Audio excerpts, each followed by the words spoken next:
At 26 years old, the family that had abandoned me 16 years ago suddenly reappeared in my life.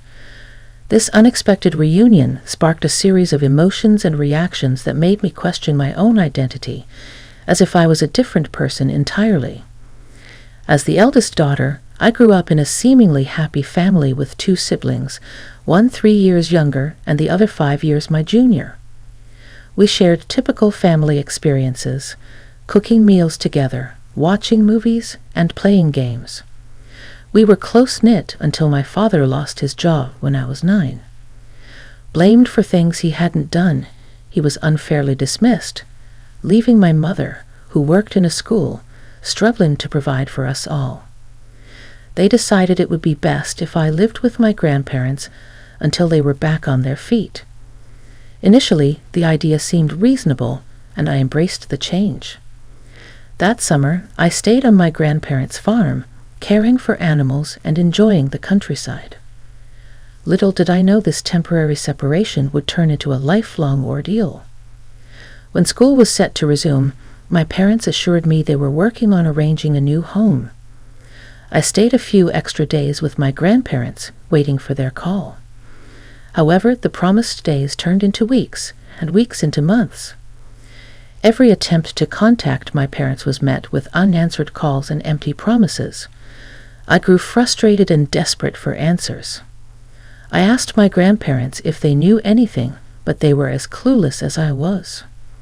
Seeking help, I filed a missing persons report, but my grandparents dismissed it as mere drama, grounding me for my efforts. Feeling abandoned and betrayed, I pleaded with my grandparents to provide me with an education. They enrolled me in a local public school, but adjusting to the new environment took time. Despite the challenges, I focused on my studies, determined to escape my grandparents' farm and find my parents. The lack of concern from those around me intensified my resolve. Everything changed when I overheard a conversation between my grandmother and my mother on the phone. The hushed tones in the kitchen revealed the truth. My mother was alive. My hope was rekindled, but the mystery of my parents' disappearance only deepened, leaving me with more questions than ever before.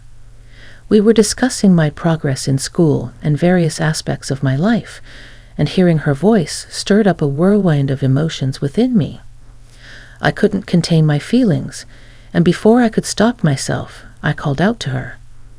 The moment my voice reached the other end, silence fell. Frantically, I screamed and cried into the phone, hoping that if I shook it hard enough, her voice would echo through the receiver. Grandma emerged from the kitchen, her face a mix of concern and frustration, instructing me to go to my room. I unleashed my anger on her, demanding to know why she had hidden my mother from me and why she refused to divulge any information. Despite my pleas, Grandma remained steadfast in her silence, leaving me to accept the painful reality that my parents had essentially abandoned me.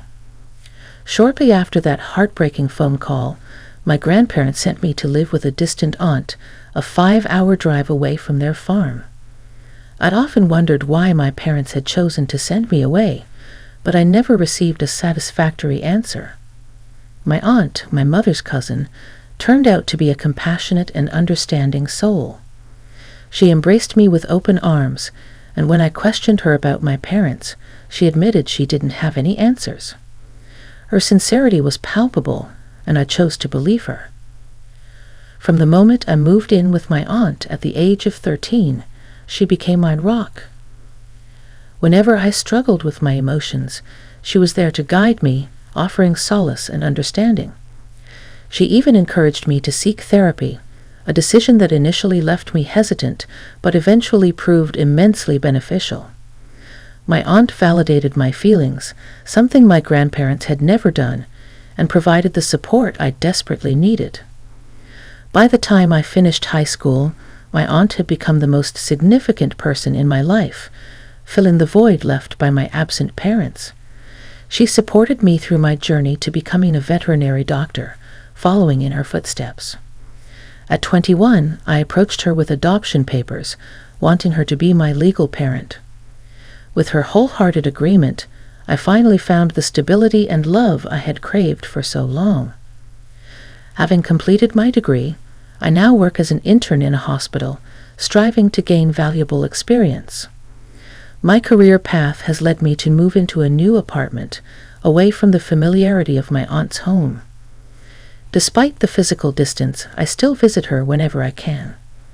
2 days ago, on my day off, I was relaxing at home when the doorbell rang. Anticipating a delivery, I opened the door, only to find my estranged family standing there, my mom, dad, and youngest brother. They appeared both unfamiliar and yet hauntingly recognizable. Stunned into silence, I couldn't find the words to express my emotions. They handed me an envelope containing a letter from my grandparents. According to the letter, I had allegedly run away from their home, refusing to maintain contact and causing them immense emotional distress. They demanded I pay for my brother's education, leveraging my newfound status as a doctor and threatening legal action if I refused. The situation made no sense to me. How could I be blamed for running away when I had been sent away by my grandparents? Why should I be financially responsible for my brother's education when I had no say in the matter? The demands felt unjust, leaving me bewildered and conflicted about how to respond. Why should I care about people who abandoned me for 16 years? With a head full of unanswered questions, I staunchly refused to help them, insisting they leave my premises. When they persisted, I called the cops. They claimed to be my parents, but I stood my ground, stating that legally I was my aunt's daughter and provided her name. The authorities contacted her, and she confirmed my status, resulting in my family receiving a warning about trespassing and harassment. Since then, I've been bombarded with hurtful messages on social media from accounts owned by my family, labeling me as heartless. I confided in my aunt about everything, and although she understood my actions, she questioned whether I did the right thing. In the midst of this turmoil, my parents showed up at my workplace, causing a scene. Hospital security intervened, calling the police and escorting them off the premises. I couldn't fathom why my family, absent for so long, suddenly wanted to be a part of my life. The emotional toll weighed heavily on me. My therapist suggested talking to them, but I resisted. Eventually, I agreed to meet them in the presence of my aunt. Their explanation was disheartening. They sent me to my grandparents due to financial struggles, thinking it would be easier with one less mouth to feed. When circumstances improved, they couldn't afford to bring me back. Now, with their savings depleted, they wanted me to support them and pay for my brother's needs. They admitted fabricating the threat of legal action, hoping to guilt me into compliance. Each word shattered my heart, but I stood firm. I reminded them of my legal detachment and threatened legal action if they ever bothered me again at home or work. Despite their pleas for forgiveness, I walked away, my heart hardened against them. My therapist suggested I might be struggling to empathize, but the truth was, I felt nothing for them. If I could, I'd erase them from my memory without a second thought. Since my last update, my family has ceased reaching out to me. On the other hand, I have completed my internship and am considering another residency program before I sit for the NAVLE. I hold on to hope that my future will be all right. Sometimes, I won't deny it, I wish I had a better relationship with my parents. Nevertheless, I am content with having my aunt as my sole parent. She proves to be a far superior mother than the one I know. They abandoned me, lied to me, and left me with my grandparents. I owe them nothing. I am only giving them what they gave me. They abandoned me. I don't understand why they thought I wouldn't do the same. My sister-in-law, a 26-year-old woman, and I, a 29-year-old woman, have always had a complicated relationship. I thought she had matured enough to leave me alone, but apparently she couldn't resist causing drama. Our issue started when I began dating my husband. We met while he was helping her move, struck up a conversation at a local bar, and have been together ever since. Despite her happiness, my sister-in-law never liked me. She once told me her brother would never get serious with anyone, so I shouldn't get my hopes up. I'm mentally prepared for heartbreak, even though I really liked her brother.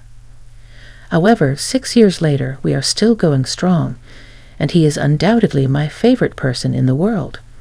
The rest of his family, including my mother-in-law, father-in-law, and every other family member I've met, have been nothing but nice to me. So it baffles me why my sister-in-law seems to hate me so much.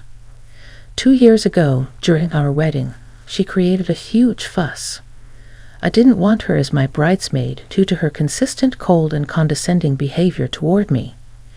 However, she threw a tantrum and tried to emotionally manipulate my husband against me. To avoid more drama, I made her a bridesmaid, yet she showed up in a white floral dress, angering everyone. My in-laws forced her to change, threatening to exclude her from family events if she didn't comply. She apologized afterward, and I thought she had moved past her immature behavior.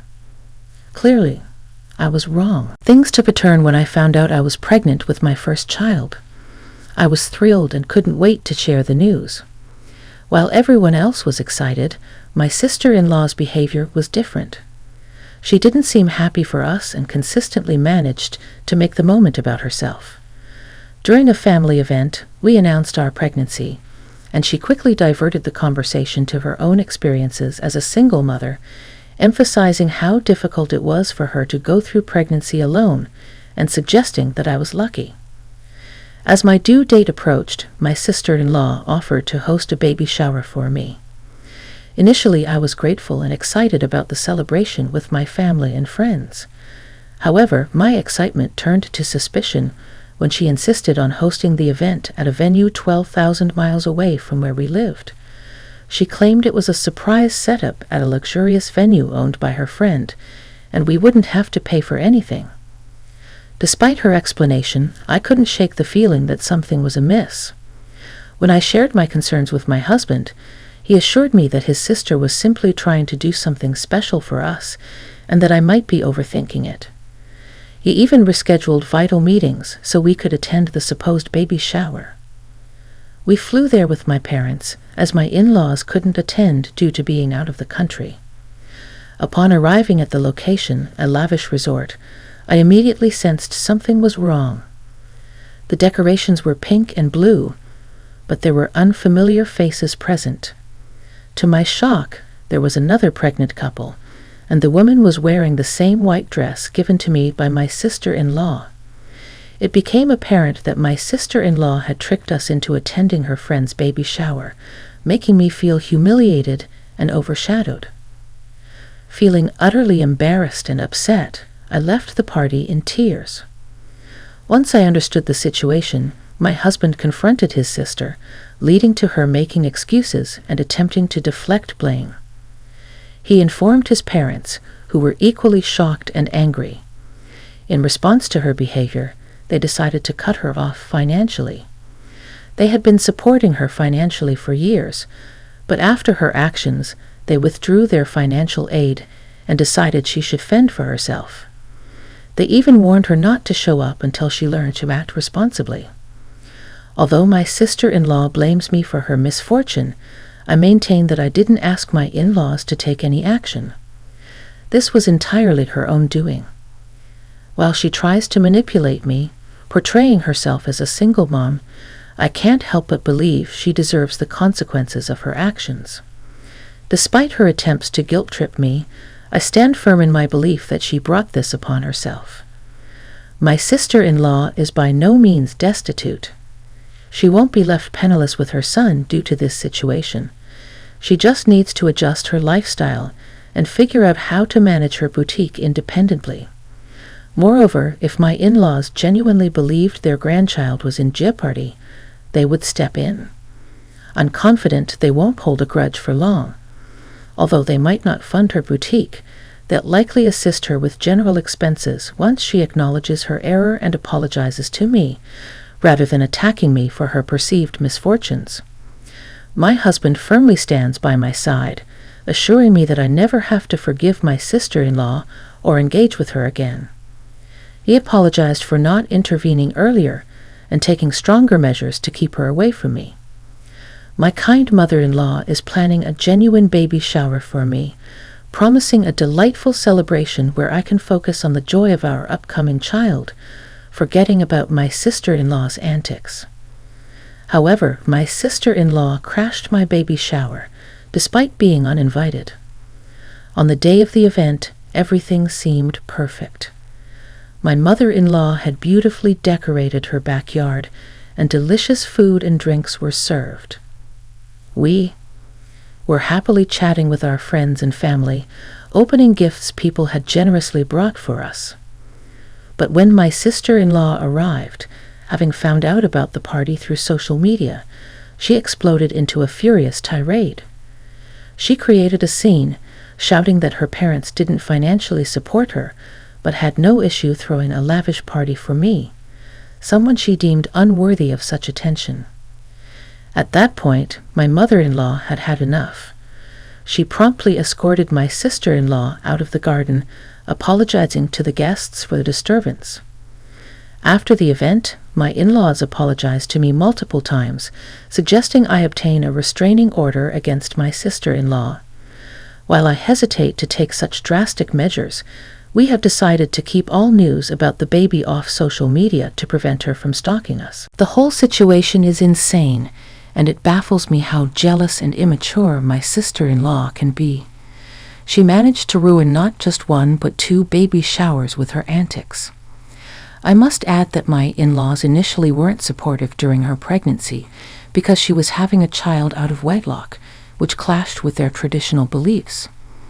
They did come around after the baby was born, but it appears my sister-in-law still harbors resentment. I haven't heard from her since the baby shower, and my in-laws have expressed their intention to cut her off permanently due to her embarrassing behavior in front of so many people. Frankly, I've reached a point where I don't care anymore. I just want this ordeal to be over so I can focus on myself and my baby. It's astonishing how entitled and childish she can be, sabotaging such a beautiful event.